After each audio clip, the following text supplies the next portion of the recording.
Shop the Sherwin-Williams Super Sale and get 40% off paints and stains August 8th through the 14th. With prices starting at $29.39, it's the perfect time to transform your space with color. Whether you're looking to revamp your interior or exterior, we have you covered with bold hues, soothing neutrals, and everything in between. Visit your neighborhood Sherwin-Williams store or shop the sale online. Delivery available on qualifying orders. Click the banner to learn more. Retail sales only. Some exclusions apply. See store for details.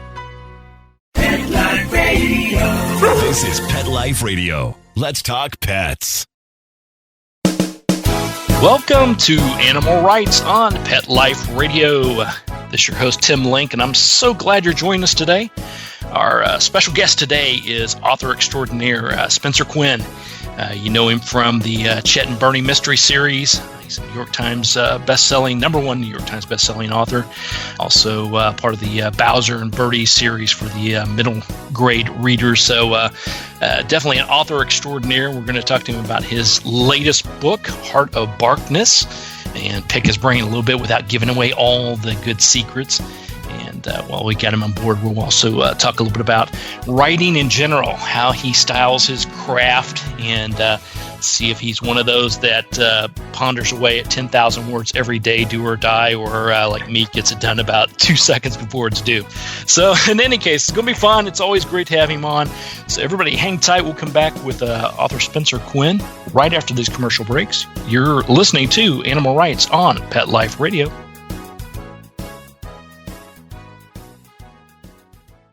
Does your dog itch, scratch, stink, or shed like crazy? Come to Dynovite for help. Order a 90-day supply of Dynovite. Dynovite for life. Pick up 2 tubes of Doggosuds. Get the 3rd tube free. Peppermint, tea tree, lavender, Doggosud shampoo. Made with all-natural coconut, jojoba, aloe. Great for healthy skin and soft, shiny coats. But no itchy, harsh chemicals. Lather up, rinse away. Try Doggosuds. Buy 2, get 1 free. At Dynovite.com. DINOVITE.com.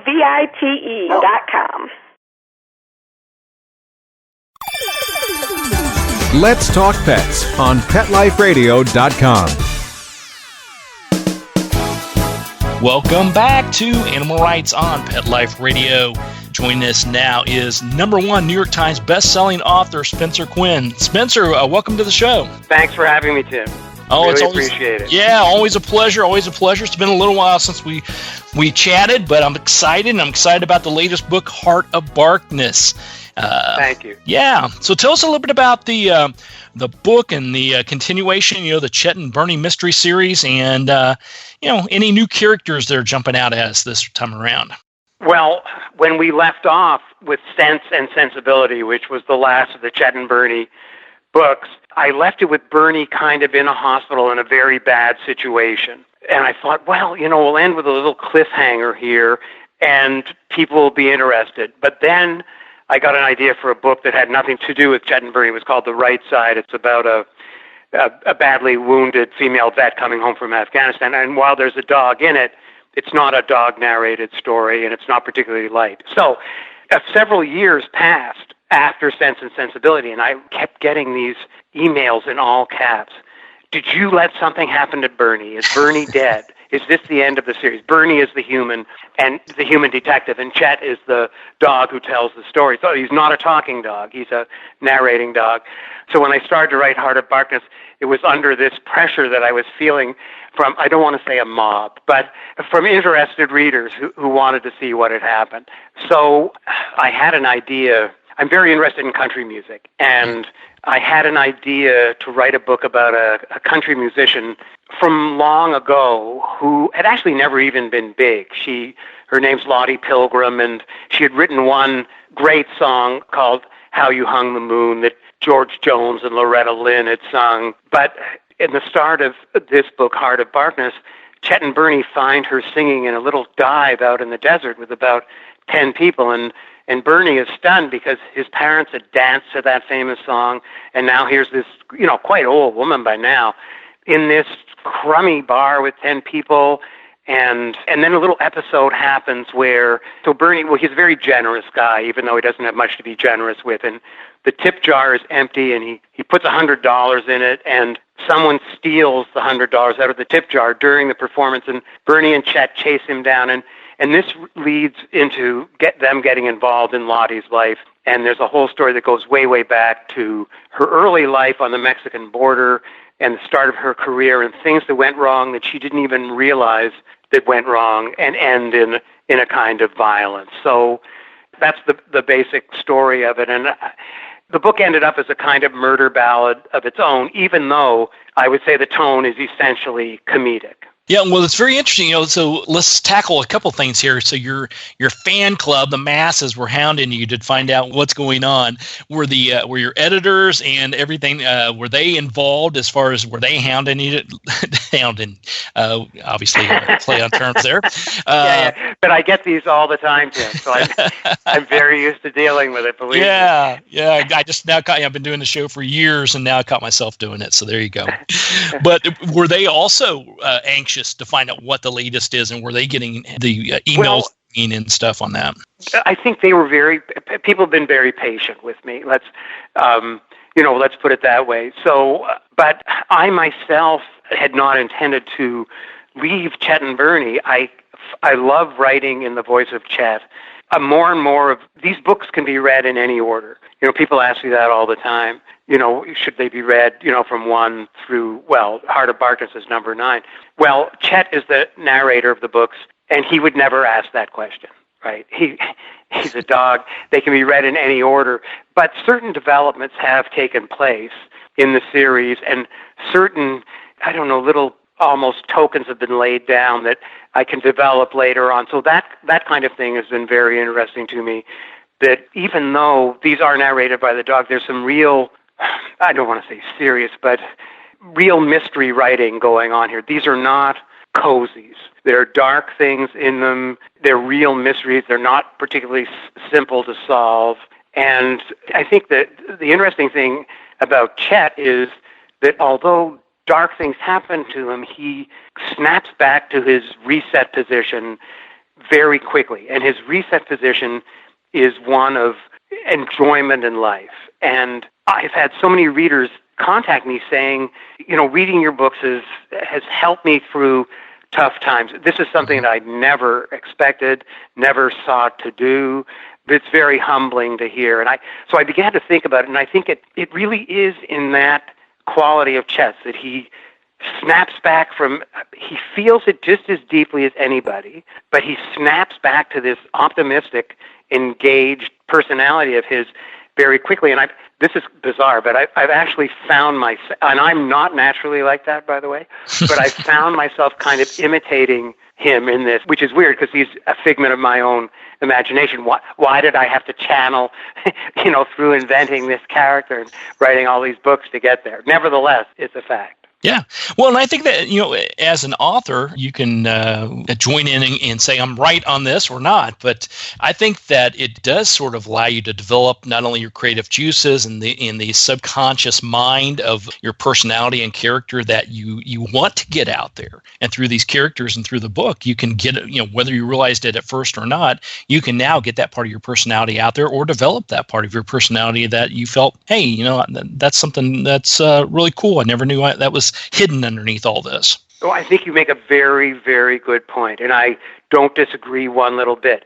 But I will say this, that the purpose of my work is not to explore my own little mind. It's to tell entertaining stories. But I think in the doing of that, I have found out exactly what you're talking about.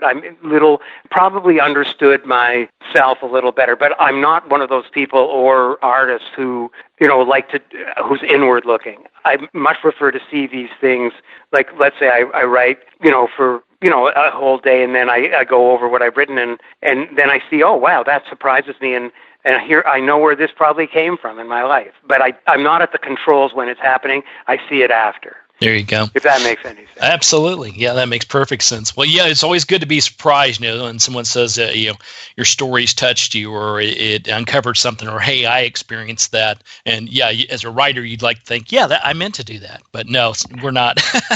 Yeah, but of course, and now we're in the world of dogs, right? So what are there, 70, 80 million dogs in this country? So there are a lot of people who are interested in what the voice of a non-talking dog would sound like. In other words, what's going on in the mind of this canine dropout, Chet, while they do these cases. And I can't tell you how much I've enjoyed that, but some of the things that I did kind of unconsciously was, he's a dog, so his sense of sight, while good, that's not his main entry point into the world. I mean, as we all know, the sense of smell and hearing in dogs is superior, and old dogs who kind of lose their sight, if you've ever had one like that, I mean, they can still function pretty well. So these are mysteries that are going to be related to the reader often in terms of the smell of things and the sound of them. So there are times when Chet and the reader are ahead of Bernie in understanding, where things are going, because Chet for example, can sense when someone's nervous in a way that he can smell when someone's nervous in a way that, Bernie can't. Absolutely. And you talked about the character, the country superstar, the country queen, who's now in the middle of nowhere singing for a crowd of two, we'll say. Now, is this a real-life character, or is it someone you based it off of? I didn't base it on any one person, but, the country music business is full of stories like this, one-hit wonders and people who live very hard down south, and who I think it was Harlan Howard who said, country music is 3 chords and the truth, and that kind of really basic value of it is something that really appeals to me. I listen to a lot of country music, but one of the things that I loved doing in the book was I wrote little snatches of songs, that she was singing, just the lyrics, and I don't want to do a spoiler kind of thing, but toward the end of the book, Lottie Pilgrim, the singer, makes up a song for Chet. It's called Song for Chet. And so I wrote the lyrics. It comes actually on the last page of the book. And a friend of mine with connections, I was telling him about it, with connections in the music business, said, hey, do you want that to be a real song? And I said, well, yeah, is that possible? So believe it or not, you can go to YouTube, and it was actually just coming now. You can look for Song for Chet, and the lyrics I wrote have been set to music. There are some really excellent musicians and a singer doing the song for Chet, and fans of the series sent in video clips of their dogs and playing with their dogs, and there's a cat in it too. It's all been edited into this video that goes along with the song for Chet. So that was a very rewarding thing, that comes out of it, that I ended up writing this book with a country music character, and that I was so immersed in it, I ended up writing the lyrics of a real song myself. But going into the book, I had no idea that was going to happen. Yeah, I love how that develops. Well, we'll definitely check that out. We'll definitely have that posted. All the listeners, take a listen at that. Of course, our producer, Mark Winter, is a musician extraordinaire and has a strong background, obviously, in music and performing, and has some hits out there as well. That's great. I've dabbled in a little bit. And of course, the country theme, that was my parents' life. When you started rattling off all the legends' names like Loretta Lynn and Conway Twitty and the likes, that was definitely up my parents' alley, and something I grew up with. So I think it'll fit nicely, and I'll be listening, that's for sure. Oh, great. That's great. All right, well, we're going to take a quick commercial break. We'll come back after this. These messages, talk a little bit more with Spencer Quinn and his latest book, Heart of Barkness, and also want to talk to him a little bit about writing in general and pick his brain from one of the masters. So everybody hang tight. We'll come back here shortly. You're listening to Animal Rights on Pet Life Radio. Sit. Stay. We'll be right back after a short pause. Well, 4 to be exact. Hi, this is Tim Link, animal communicator and pet expert and host of Animal Rights on Pet Life Radio. Have you ever wanted to know what your pet is really thinking? Do you want to find out if they truly understand what you're trying to tell them? Ever wish you could build a better understanding and closer relationship with your pet? Well, now you can. Learning to Communicate with Animals is a 4-part on-demand workshop. In the workshop, you'll learn the essential techniques that are necessary to communicate with animals, including what is animal communication, breathing correctly to achieve the perfect state to communicate with your animals at a deeper level, using guided meditation exercises and method to communicate with animals, and how to send and receive information from your animals. So if you're wanting to learn how to communicate and connect with your animals at a deeper level, visit PetLifeRadio.com/workshop and purchase and download Learning to Communicate with Animals. You'll be glad you did.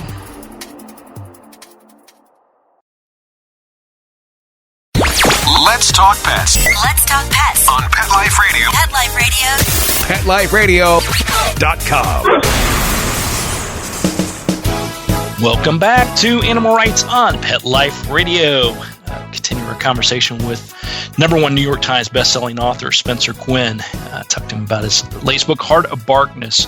So after you put this book together and you got it out there, obviously we talked about some of the new twists you hadn't expected, some of the things that the fans were mentioning, that how important the series and this book as being part of it's going to be a big part of their lives, and now you're going to be a country music legend out there. So that's going to be great. When people pick up this book, what do you hope they gain from it? What do you think what's your goal behind it? Is there some new twist or tidbit that they may say, that wasn't part of the previous series, and I'm excited about that? Well, that's a great question. My sole purpose in writing them is to entertain the reader. But to me, that doesn't mean a sort of plot-only experience. For me, like when I read, I want to have depth of character and true emotion, and yes, a lot of surprises, but also I want to have a very strong sense of the place it's happening in. In other words, a complete pretend life that's on the page. So that's the first thing I want. I want them to feel that it all feels true and that they don't want to stop reading. But in terms of something new, I think in the character of Lottie Pilgrim, she's an artist type of person.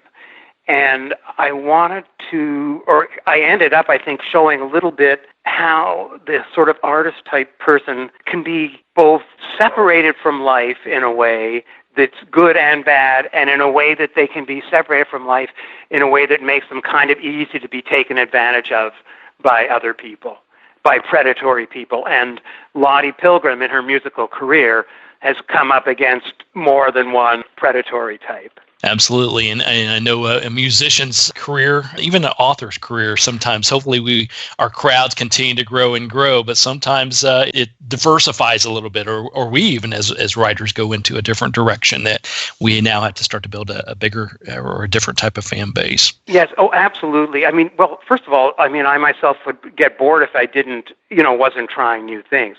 There's a horse named Mingo in Heart of Barkness, and Chet is forced to somehow deal with this horse named Mingo as well. And he's always regarded horses as kind of prima donnas, and wants to stay away from them. But in this book, in Heart of Barkness, we're in order to solve the case, Chet has to form some sort of relationship with Mingo.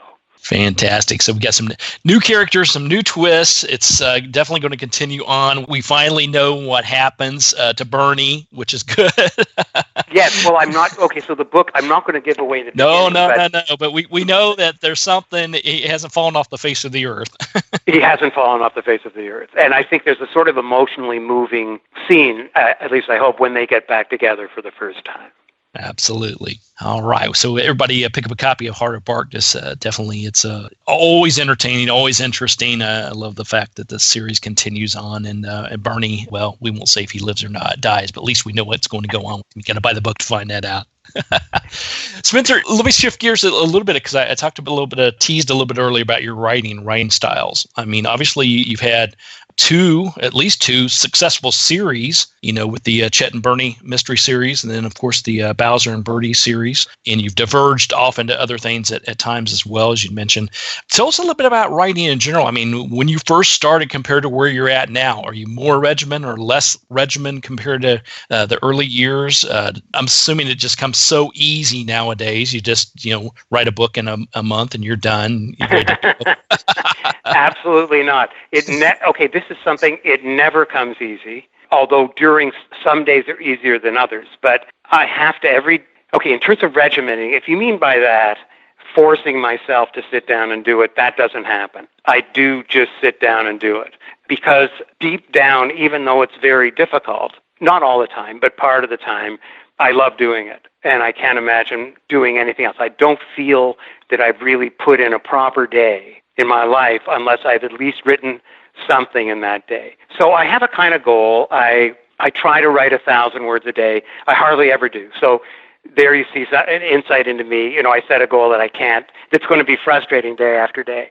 But at least I try to add something. So I believe in advancing the story, and I mean that in two ways. One, in terms of the actual story on the page, make it propulsive, keep it moving. But the other thing is to work almost every day in advancing the story. So even if I only do a few hundred words on a Tuesday, when I sit down on Wednesday, at least I'm not where I was on Monday. I've moved it ahead, and the book kind of builds through these accretions. So when I finish a chapter, I read that chapter over. And when you read, when things are making you worried or anxious, a little bell goes off in your mind. And in normal life, you kind of ignore those things because you drive yourself crazy. Well, in this one area, I don't ignore them. I keep reading it over. I read it over. I hear a little bell. I find what the mistake is. Sometimes it's not even where the bell went off. It's a few pages earlier where the setup for the bell is wrong, and a simple change there fixes everything. So I read it over. I make sure no bells are ringing, and then that's the end of that chapter. So it's actually all been revised. So when I get to the final chapter of the book, do the same turning off the bells thing, I'm actually pretty much finished. So on Heart of Barkness, for example, I finished that book on a Friday, and I did my sort of final revision on the weekend, and I emailed it on Monday morning. And when I send it in, okay, there are two schools of thought among writers, I think. One is, because this is the hard task, it's a long journey. So when they get to Z, it's A to Z. When they get to Z, they think, okay, I know there are things that aren't right here, but I'm tired of it. I can't do it on my own anymore. I'm going to send it into the editor, get some reaction, and then we'll chip away at it. We'll add a little here. We'll subtract here. Maybe move this chapter here. Well, I don't do that. I send it in as polished as I can make it, so that there's just a hard sheen on top that makes it very difficult for any editor to get their chisel in and start looking at the workings underneath.